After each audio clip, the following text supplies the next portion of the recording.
Well, this is a lovely controversy. There's a huge region in the human and indeed all vertebrate retinas which is blind. It's where the optic nerve comes out of the retina into the brain, and there are no receptors, light-sensitive receptors, where the blind spot exits the retina into the brain.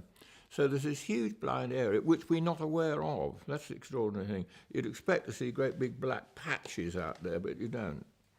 And you don't even with one eye, so it's not that the other eye is covering up. It's an important point to make.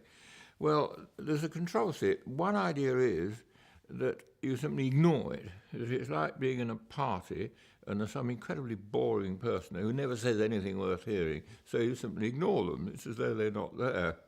Or you can say that the brain actually creates what ought to be there from probably the surrounding pattern. And we did an experiment, I did an experiment on this with Ramachandran, who's really significant, very important neuroscientist, Indian, lives in America. And we've done a lot of work together, actually. And we had a rather inspired couple of weeks on this, we thought anyway, where we actually made artificial blind regions in the retina so that we could examine the effect not only far out at the edge where it's hard to know what's happening, but near the middle of the eye as well.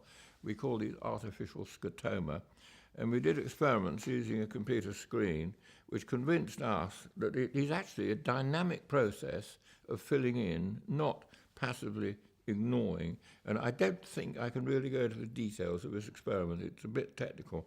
But that was the issue. We came out with the view that it's active, dynamic filling in from the surrounding pattern.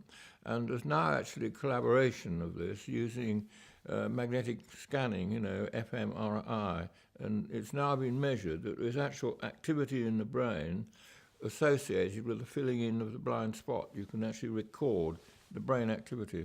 So we're pretty jolly sure we were right on that.